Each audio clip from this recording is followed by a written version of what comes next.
That is terrifying. I'm more terrified about the driving aspect. Really? You care about that? Yeah, yeah. Because then, Yeah. like, they're off the leash, right? Like, you don't know where they are. Yeah, I guess the thought of like, Wherever they want. yeah, just completely on their own, like doing. My problem God too is knows like, what. well, the problem is like you kind of know because you were a teenager, and you know Yeah. exactly what's up, and that's Well, that's yeah. like, That's just, yeah. But that being said, there's probably a lot more tools these days, right? Social media. I could track them. Probably FaceTime their phone. I wonder like which way you're going with that, like Siri. tools for you or tools for them. You went with for yourself. That's nice. For me, and then they have to, if I've taught them well, they'll circumvent it with other technology, and they'll know how to get around it. They counter my tech with more tech, with Right. better tech. Tech war. Actually, man, on this stream, I actually want to jump right into it. I'm gonna do the intro, then I want you to keep going. This is hilarious.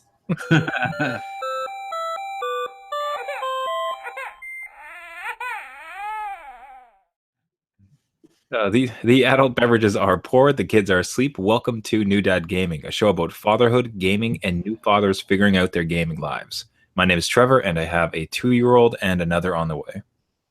And my name is Jeff. I have a 7-year-old and a 4-year-old, no teenagers. Yet it's so close, like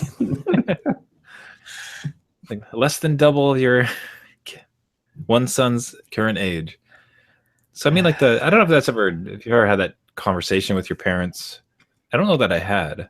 What, the conversation? No. What are you getting at?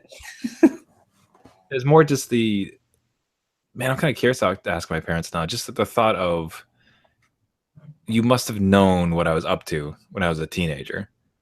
Like I wasn't particularly bad or off the wall, but ultimately you're still doing teenager, young adult things, and it's like at some point when you went out or like you tried to like sneak in, like you're super clever. It's like they just totally know what you're doing.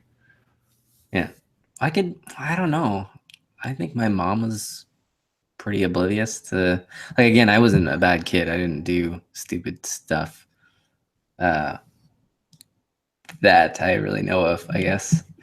But not that I'm going to air out on the internet. Yeah. But tell the world your secrets, Jeff. Yeah, you know what I mean? Like it wasn't like I was chased by the cops and then like dove for cover at home. But there was some stuff that I don't think she knows about. In fact, that's funny because usually the Christmas dinners now, we sit around the table and I tell old stories about like, did you know when I did this? And you could see the look of horror on her face. Just like, you Jeffrey, you did not do it. Jeffrey, you did not do this. No, you shouldn't have done that.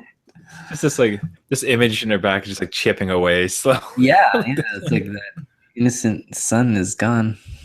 I don't know. She didn't know about a lot of stuff I told her. So okay, yeah, I don't know. I don't think I really got away with anything in particular that they weren't aware of. They didn't. I wasn't quote unquote caught at the time. I just doubt there was ever a time when I had done something and anytime when I was young and I did something and I thought I pulled it off. In retrospect now, and especially as a parent, I swear that they just knew all about it now. Like, because like, well, and there's a lot of and like just knowing. You have family too, right? You have 3 others, right? So 3 siblings. So I only have one other brother. So there's only one leak that I could go after if I knew where it came from. So I'd like to think we kept pretty tight around that, but who knows? You know, he sold out for the keys of the car. Who knows? Oh, but jumping into it, how was your week in fatherhood and gaming? Fatherhood was good. We had another birthday party this past weekend, so they're getting better with the ones that I at least go to, not host. It was a 7-year-old's birthday party, so it was like a round of golf. It was still mini putt, not like actual golf. Yeah, I was going to say not quite there. Said golf, and I was imagining like corralling like 9 7-year-olds in golf carts, all their little clubs. Yeah. No, it was pretty well behaved for the most part. So you can see the teenager-ish kind of creeping up though. Like they get into more antics, but they know how to get away with it, and so it's getting better. It's not like the indoor play places, which I'm kind of sick of after 5 years of having them. So we're kind of away from that, which is great. In terms of gaming, I'm still working on Final Fantasy 15 and jumping into Pillars of Eternity again. So it's kind of one's on like my Mac and then the other's on PS4. So I kind of separate it that way. Whenever I kind of feel like lounging on the couch, it's Final Fantasy, but computer and all business, I'll jump into a game now and then.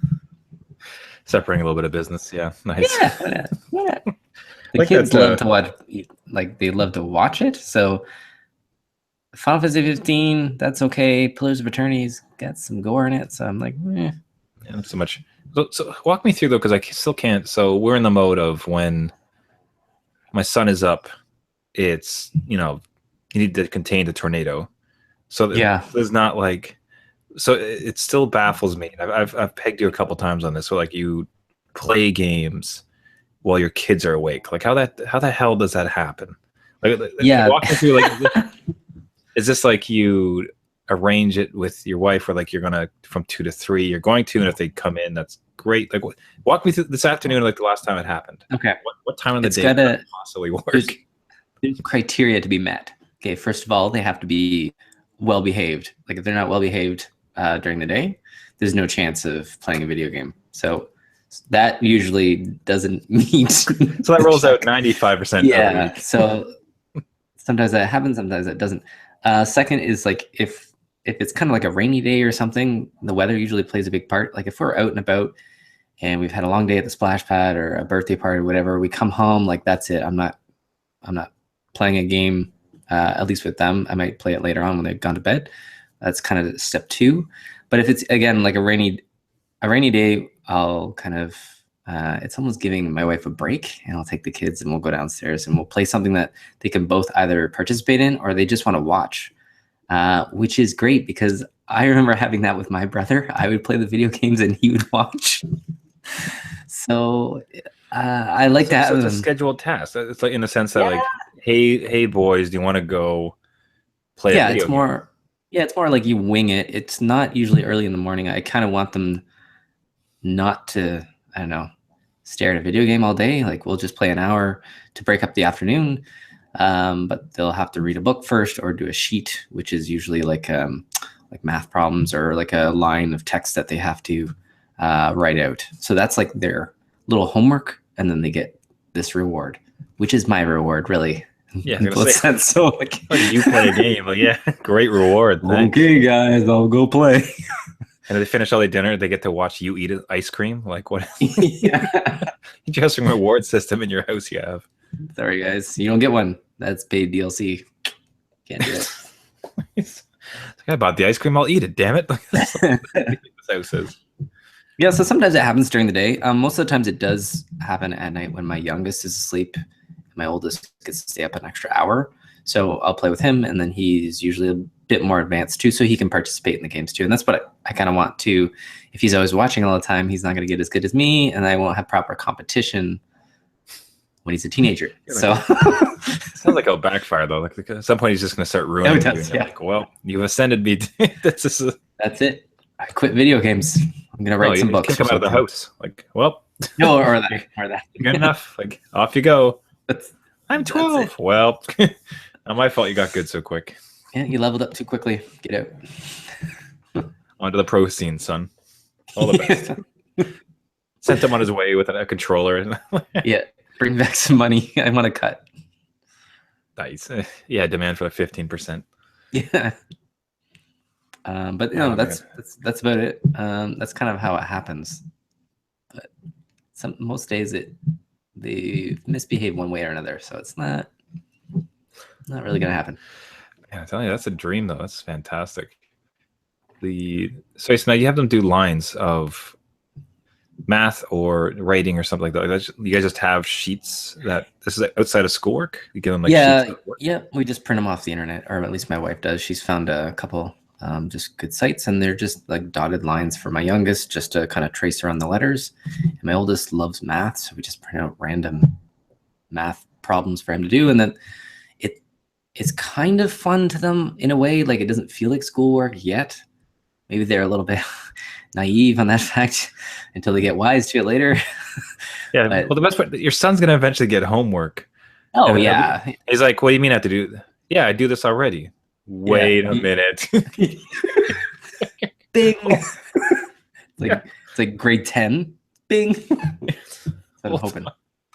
That's awesome, though. Like, that's like fantastic. Yeah, it's just something that makes them kind of stop and think instead of asking about it all the time, because otherwise they'd just ask me constantly to play video games, but they know that they have to do something first. It's kind of like it makes them ask once in a while versus every day, every hour. How bad do you want it? Yeah, exactly. Right? You don't do this much math if you want it. Like, how important is it to you today? Let's go down and play with my Lego. All right, sorry. Read a book, I guess. Whatever, Dad. Yeah, but that's pretty good. Anyway, how's your week? Yeah, so gaming, just a couple sessions of Farpoint, and oh yeah, had read where it's very much. I found it turns out that you can move around in the lobby, which I hadn't known about before. So you get into the lobby and you're just looking at this like room inside of a space center. Okay, would be the right word for that. What's the ISS called? What? From NASA? The ISS, the International Space Station. Is that what it is? Yeah, just call it a space station. Okay, so it's a room in a space station. Yeah. But you can actually like, move around, so you're able to like kind of walk around and check out the quarter, like with the sleep and notes around it. You can't read them; they're just nonsense notes. But is that full movement though? Is that full movement, or is it like the way you can? Okay, cool.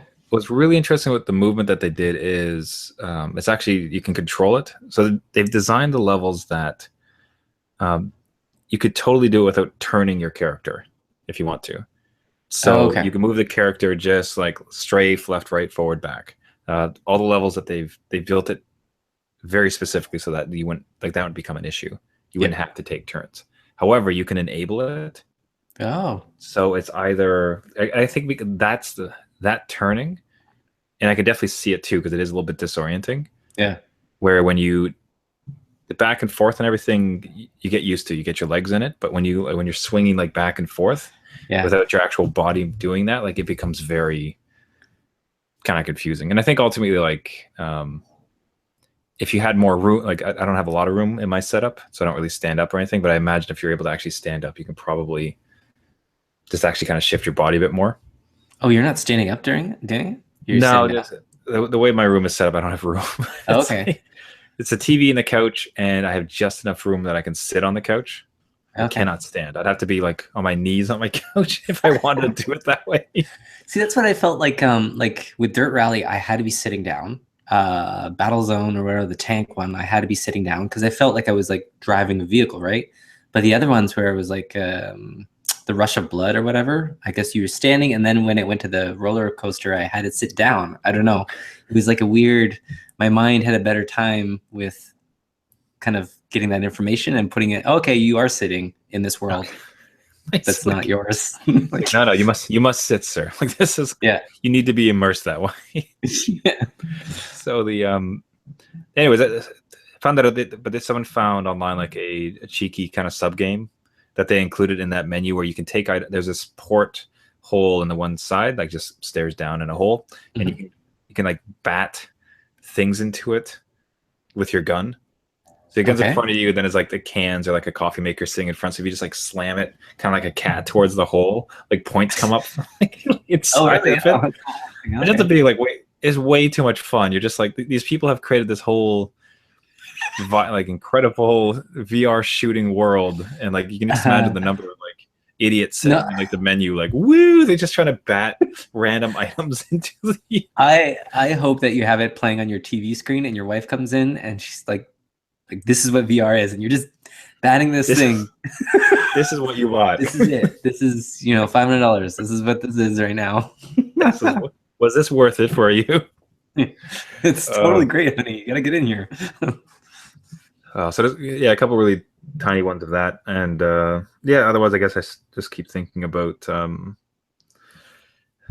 gaming when the kid comes and exactly what to do with the setup. Or it was another random one. I was in EA Games, and this, I'm not going to buy this thing, but like it passed, like it had that fleeting moment of like that would actually kind of work and be interesting.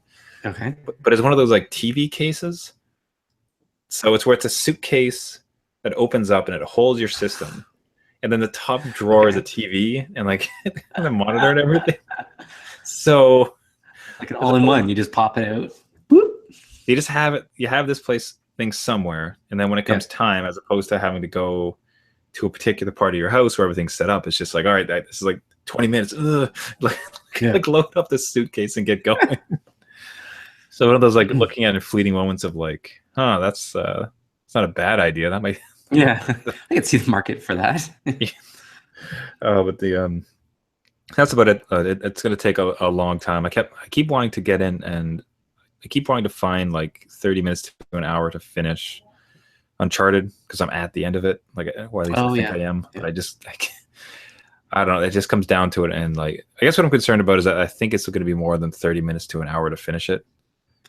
Yeah, and that's probably a hard one to stop in the middle if you had like to get out of it, right? Because the narrative could keep going, and then you're like, come on, I found that a couple times with that one. So yeah, so I did. So when I do look at, so for like such like sparse time that I get to do something like this, it's still like the 15-minute like sessions where it's like I prefer just to VR shoot some spiders, I guess, and like get back out.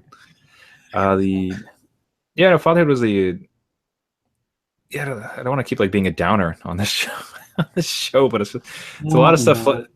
Womp womp womp. There's just a lot of stuff flooding in, like as we keep approaching number 2. Oh yeah, and this, there's 2 things that were kind of sad of all things. What is now like has to be one of my favorite things in the world is. Especially it's either like maybe sometime in the morning after he's fed and kind of like settled down a bit, we'll watch like a little bit of TV. Yeah. And he's sitting on the couch, and then he taps beside him, like up, like in trying to signal for me to sit beside him.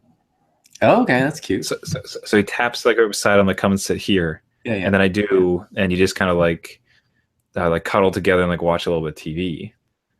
Right. And it's like that is one of my favorite things in the world. Like that is so awesome, like across the board. And that's going to go away. Like it's going to, like that's going to end. Like it relatively I don't know how old he would care to do that. Like I'm trying to think about like, does a 4-year-old want that same type of like interactivity? Does like a 6-year-old probably, like I can't imagine like a 6-year-old doing that. And it's just like, this will end. Like this is which is like so like I don't like to think of anything that we're doing like that, but I get caught sometimes in raising them where it's just like when he, like I mentioned last week when he said he started to string together 2-word sentences, and it's like you're never gonna not talk again.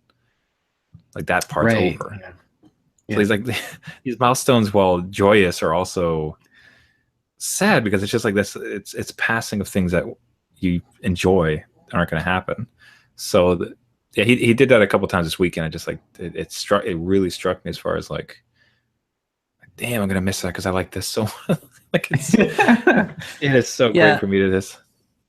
I think that'll continue. I think having a 7 and 4-year-old, they are on you to do whatever. So my youngest still calls me to watch something with him. Like he doesn't want to be by himself to watch it. He wants to watch something with me. So that still kind of happens. My oldest wants to do everything with me. He'll want to go outside, ride a bike, go play a video game, but he wants me to watch him.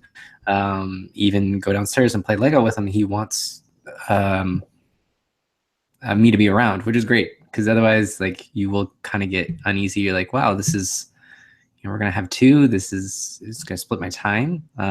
He's got to go off on his own a little bit, and you've got to be with a little one, which will be a little bit tough to begin with, but they always want you around, like unless you're constantly yelling at them to get away. I don't see that changing.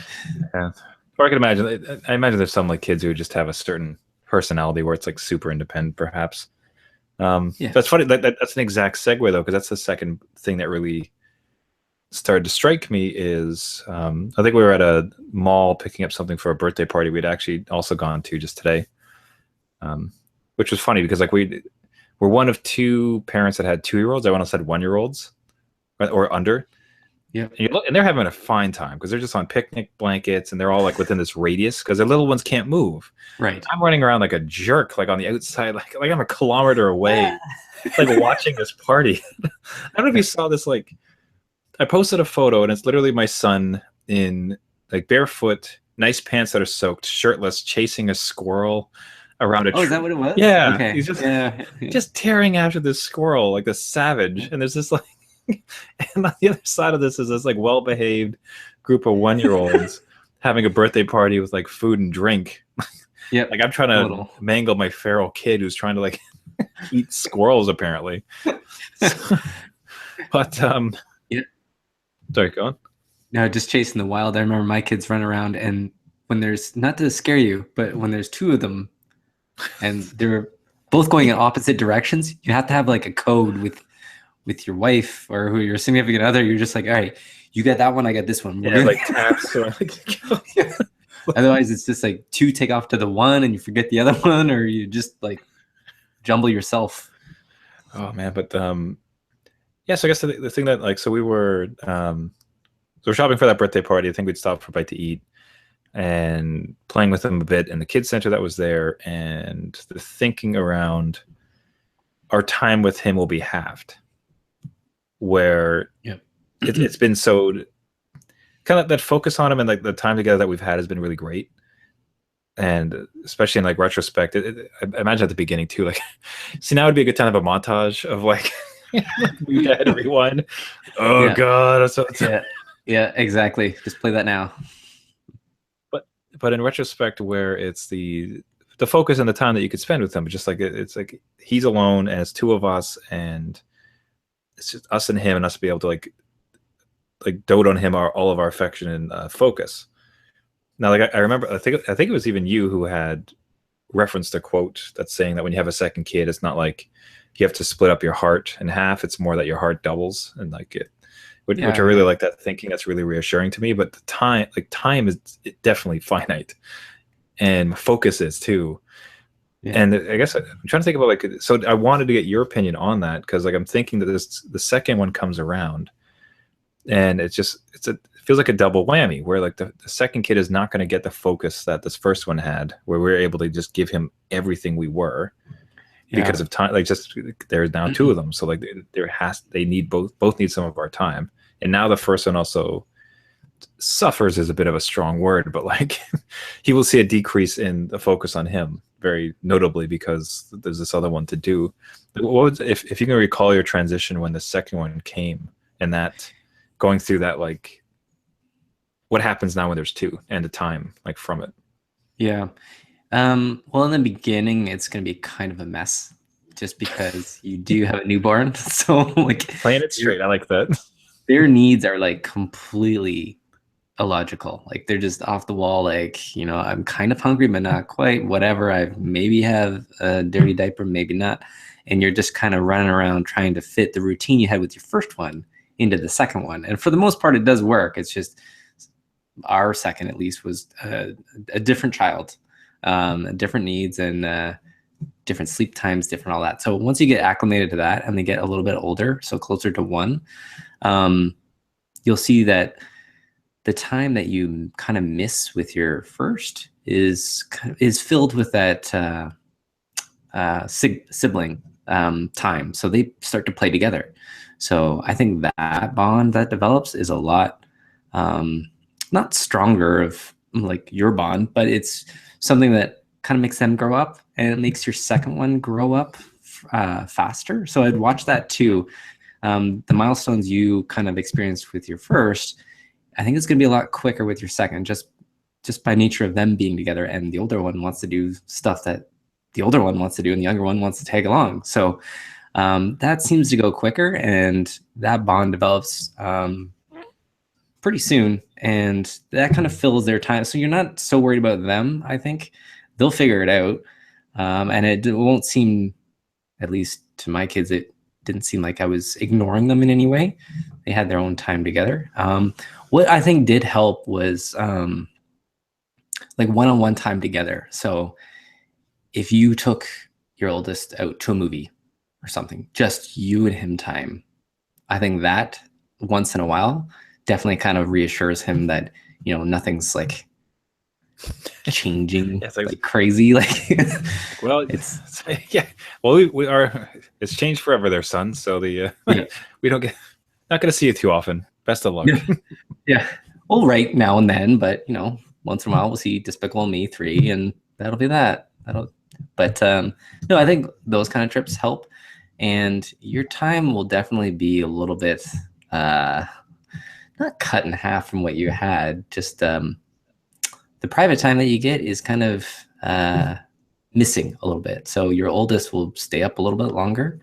Your youngest will be through the night again, and you'll just kind of be trying to find that routine to get by for at least a little bit until they get a little bit older to where you are now. So a couple years. Yeah. Oh, that's right. Yeah, because it's kind of a blur. Honest to God, like it's a blur. Of course it is. It's been a blur up till now, is because between the exhaustion and everything else. But yeah, no, it just struck me as far as like the looking at him as we're in this like just ordinary settings. It's funny, like what passes for moments. Like you expect to have like these deep retrospective moments, like as massive events or great scenery. So something of note would be happening, but instead it's like a restaurant inside of a mall, and then all of a sudden you look at this kid and you're just like, huh? Like when the next one comes, we don't get to spend as much time with you. Like that was very much a gift. And which the second it got me to thinking like damn, imagine if you had a third and then a fourth. Like at that time, like it just slowly goes down. Like the bar is just like the fourth baby gets nothing. Like nothing. They don't even know your name. They mostly just get raised by your first one. Yeah. Well, I remember like my first was really into space. Like he loved space, so I showed him like, you know, all these documentaries on planets and everything. He was really into it, and that was our like kind of our time. Like I had a telescope. We halted the telescope at not at night, but when he was up, and we could look through the telescope. And then I kind of wanted to apply the same thing to my second, but he's totally different. Like he doesn't want none of that. I don't care. I don't care about space. I don't want to build with Lego. He's more into like painting. So it's different that way too, where you're not missing out on the same things. It's kind of you're introducing new things, and you get to experience that with them as well. The one thing I will say that's kind of a downer is that with your first one, when you know, like when they first sat up or they rolled over and you're like, yeah, and you got the video camera out and yay, this is amazing. The second one, it's just like, oh, we missed it. Like, what happened? Fine. Yeah. All right. Oh, do it again. I guess we should get the camera. I guess. Okay. Click. Yeah. I've heard like, of the super declining photos like per kid. Yeah, it does. It won't lie. It does happen. It's just because your time is a little bit pulled between the two, and even pulled between you two. So it's like that's a lot. Yeah. Oh man, so stuff to look forward to. Yeah. No, I don't know what to tell you. It's just it's heavy like this. It's really hitting home as how soon it's going to be, and like the you get a lot of remembrance, like a lot of moments, just like where you're caught up and you're thinking all of a sudden about what life has been with one, like all the wonderful moments with it, and then like what is coming, which the problem is too, like some of what's coming, which is bad. Like the bad stuff that's coming. We've been here before, but it's like everything else around the bad stuff. What's the rest of it going to be like? With like what is it? How do you survive with two? So it's an interesting time for myself as we like get prepared for it. Just you have like a month left, right? There's just 1 month or something, is it? End of August. A month. Oh yeah. Oh man. Whoa. Okay. Oh no. That's if we last, man. I don't know. There's a sense out of it. it could happen at any moment. It could happen at any moment. But yeah. That's just how It's this true. rolls at this point. So excited for it. I'll tell you this, still very excited for it. So can't wait to get that going. Much like the last one, it's just like the last weeks, you're just like, I want to go. Like, I'm ready. Like I want to meet him. Let's Don't go. delay it anymore. Just pop it out. Let's go. Let's make it happen. Just to quickly like wrap up on some gaming stuff. The question we were throwing back and forth earlier was just around the game outside of the game, and specifically drama, reviews, story, lore, like anything else going on outside with it. So I can think about Reddit's like just blowing up with No Man's Sky defenders or detractors. At campaigns, like players have gone to Steam to try to shift the reviews of it, like either positive or negatively. Reviews of games that are like massively great and like a community wraps around it and destroys it, or comes up with game theories or supports each other. And like here's like all this other crazy. One I just discovered in No Man's Sky, for instance, was entirely outside of the game. They like a group have gotten together, just completely map one quadrant of the star system. Oh wow! It is a permanent star system. Like everyone can go to the same stars, so it's not randomly generated. And a group have just decided to start to map it. So they're going to try to get to every single star, and then they report in like where it is, like what it's like the fauna that they found. So games outside of games, and I just wonder, like, I guess curious of your take on it, if you've ever participated in it. Has it ever affected a game for you? Because I guess for myself, like in many ways with my complete lack of gaming time, like that's almost like this connection back to gaming for myself until I find personal time to play again, where you're participating in some of these, not as actively as in writing anything, but reading and consuming and kind of watching from the outside of like, this is what that gaming community is up to. So it's been an avenue for myself to kind of stay within it and been kind of enjoyable. I don't know if you've had any experiences with the game outside the game. Yeah, I have a couple examples that you've kind of pulled in. With the community kind of, I guess, bashing a game or collectively giving a negative review. The most current game with that kind of idea is Pillars of Eternity, which I just started. They raised the price before the Steam summer sale, and people didn't like that. Right, so they went on Steam. They raised it and then reduced it again, and then reduced it. Yeah, right. Yeah, which is horrible. Like that's a bad practice. I don't like it. But now you have their Steam review thing as mixed because all these negatives came in.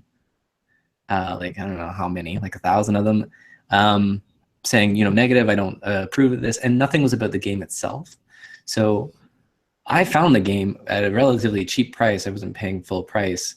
And it's a great game, but I had to like sift through all like the negative, just they don't like the practice, like the business aspect, which is fine. You're allowed to do that. But I found like the game is good. They just didn't want to overpay. I'm like, okay, well, that's fine. I can go through that. In terms of like a story in the game outside the game, The Witcher 3 had so many storylines and Easter eggs and like theories about how things connected. And I totally missed a lot of that, just being a dad and not being always focused in on every detail. But reading the forums after I've kind of completed certain areas, like I was careful not to spoiler myself on some of that content. But going back after I finished it was, it was nuts. Like people connected things from the beginning to the end and all these other threads, and there's like family trees and world maps and stuff and like how the world was before. I'm like, this is awesome. Like the community, like for a game to inspire people to do that in their free time, let alone have the free time to do it, but to use it and kind of build on this game and make a legacy that people could still follow. It was cool. I don't know. I like that kind of stuff, where the game kind of lives on in its own community and grows. But even if you don't like stuff too, like even if you don't with theories and content and like reviews and everything else, like I think even if you didn't participate in it or know about it, like it actually could come back and around and affect you. Because I could think with Mass Effect, like Mass Effect 3, where they the ending was not well received. Oh And yeah, yeah. and I swear that they added a third option. Man, I hope I'm like remembering this right. As far as I remember, there's the two options that people didn't like it. So based on that, they actually updated the game to add a third option. Okay. To okay, no, I'm googling this one because now I feel like. But I can see that happening. Like people give enough feedback, and if the developer is, wise enough to listen to the community that they're trying to put their game out to, they could change the game if it's doable. I think The Witcher 3, now that I mention it, they did a movement patch where people weren't happy on how The Witcher actually controlled. And it was just about how people turned. He would take an extra step. And literally, that's all it was. They patched it in as an option. It was great. And then people were like, that's all I wanted. That's perfect. But stuff like that, that's totally doable if the community's talking and the developer's listening. I'm all for it. Maybe it was. Okay, maybe I'm like... Are you making this up? Is that what... Possibly, or like it's been long enough ago. Well, okay, another example, Final Fantasy 15. People hated that story because they couldn't... There's so many holes.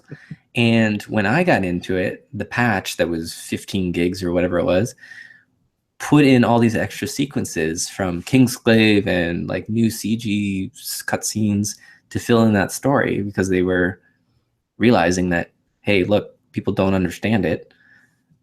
And that was great feedback. It made the game experience better for me rather than being an early adopter. Yeah, hold on. Mass Effect 3. Mass Effect 3 controversy, new ending this summer. Let's see. Is coming summer? No. No, like whenever this summer had happened. Yeah. Let's see. Critiques is spot on with truth. Developers say. Look at Andromeda, though. This summer, they will see the release of a free downloadable content currently referred to as the Extended Cut. Will feature additional cinematic sequences and epilogue scenes, along with the deeper insights and how the person's journey concludes. Notably, they don't say they're going to change the ending. Probably can at that point. The 3 changes.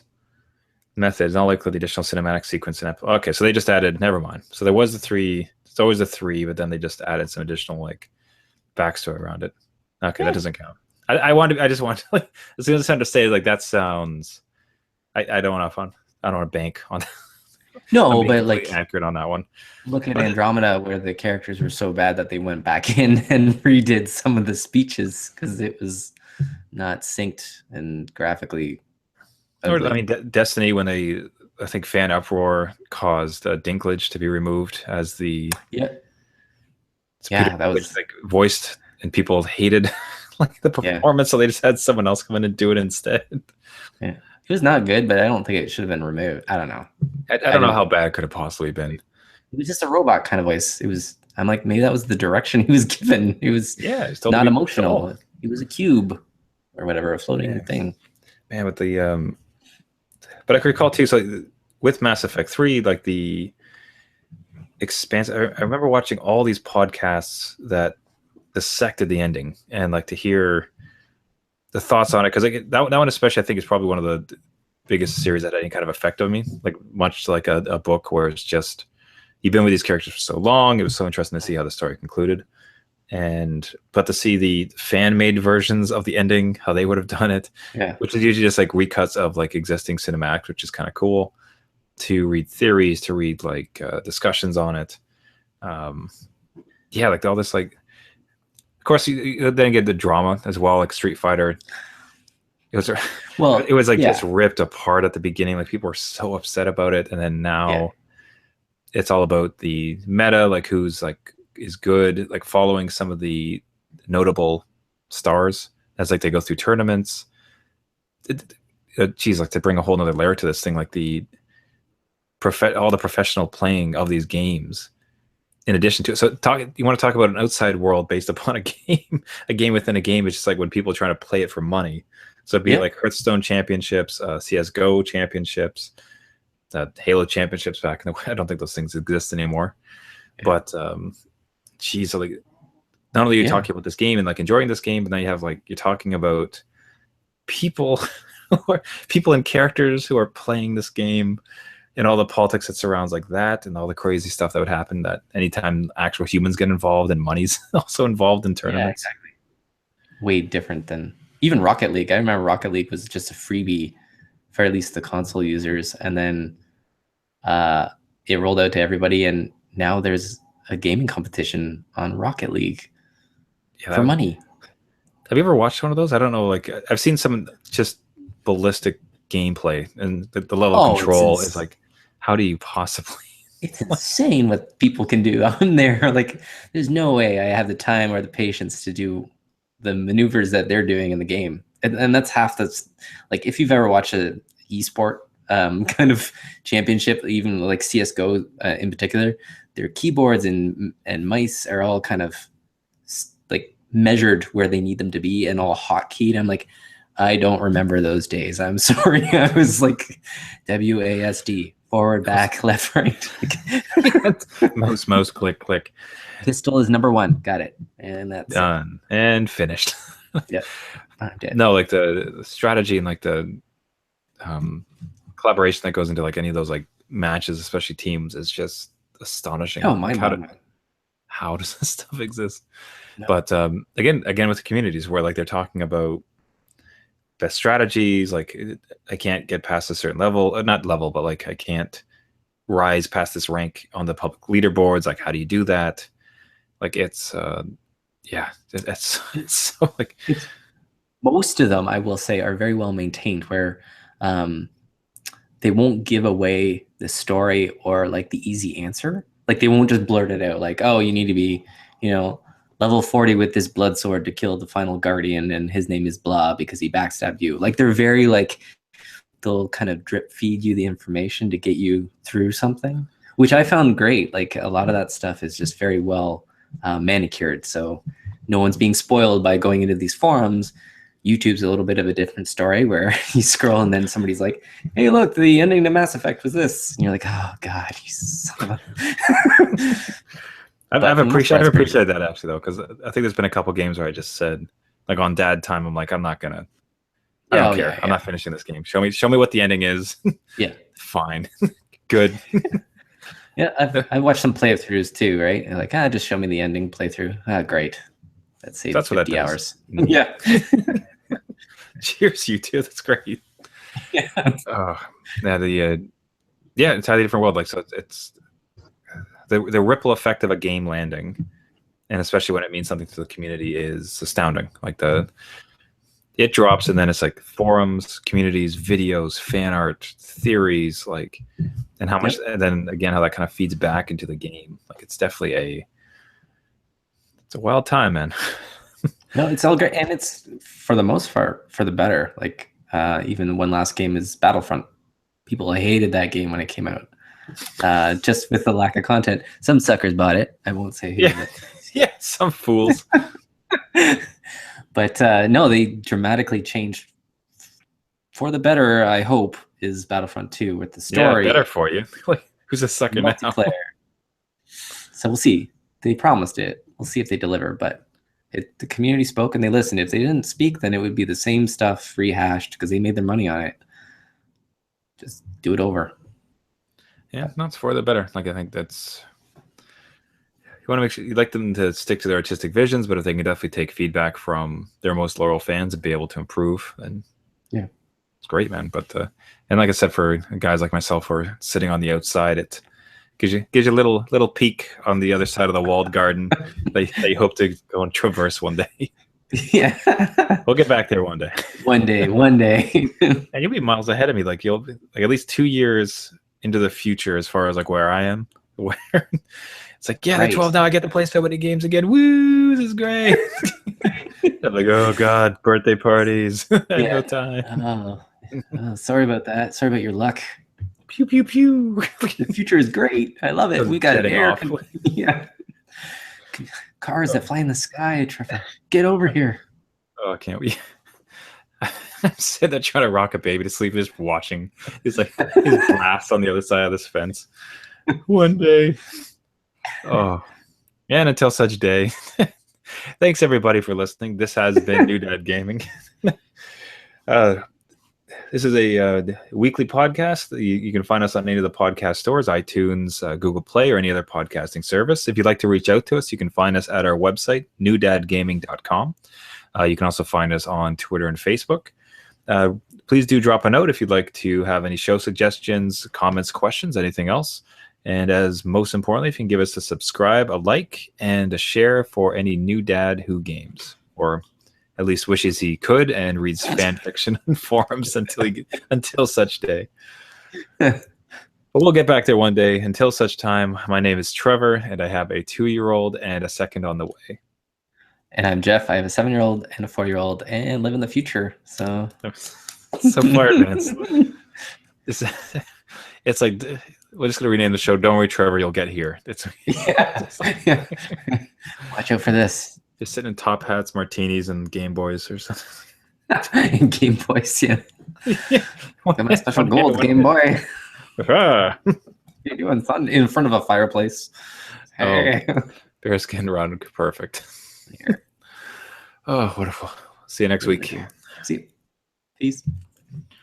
And it's only so your youngest is 4, so but I have a 2. So yeah, so you're 2 years in the future. 2 years. 2 years. You're good. Man, that's hard to like. It is weird to think about your kid's age, because I'm focused. Because everything with me as kid is like my kid. So when we started this, I had no kids. Yeah. We were like, my wife was pregnant when we started this show, and we've been at it now for 2 years, of course, because that's his age.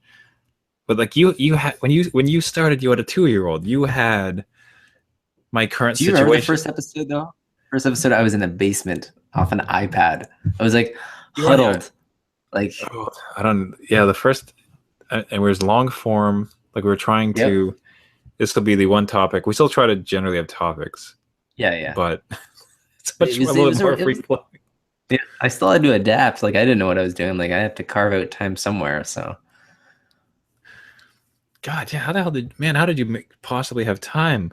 That's amazing to think about now. Because 2 of us were, because Gavin and I were both just pregnant. Yeah. Well, not us, but we had our kids. Yeah, we had the kids on the way. Yeah. You were in the flesh. You had a 2-year-old and a 4-year-old. That's nuts. Yeah. Or was that 2? Sorry, it was a 2 and 3 years difference, isn't there? Yeah, there is. So he was getting close. So.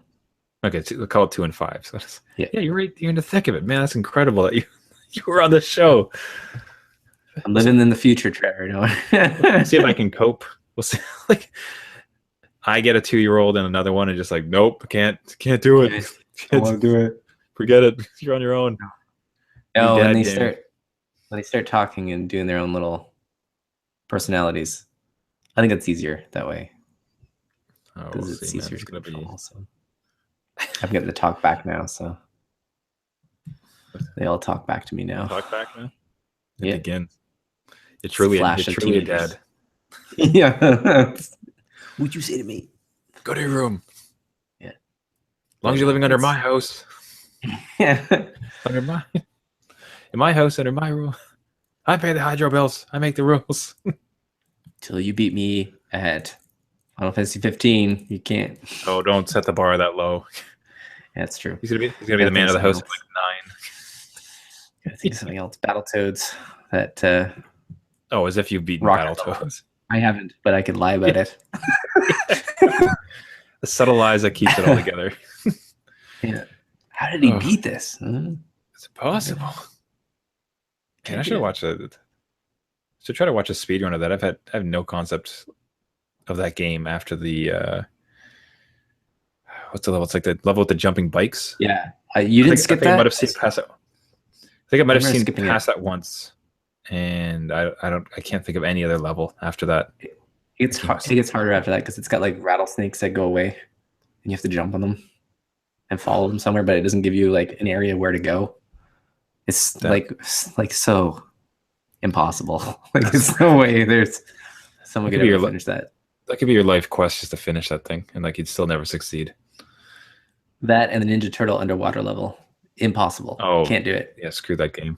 No way. Living hell. The game is built to like just eat quarters. Yeah, and break souls.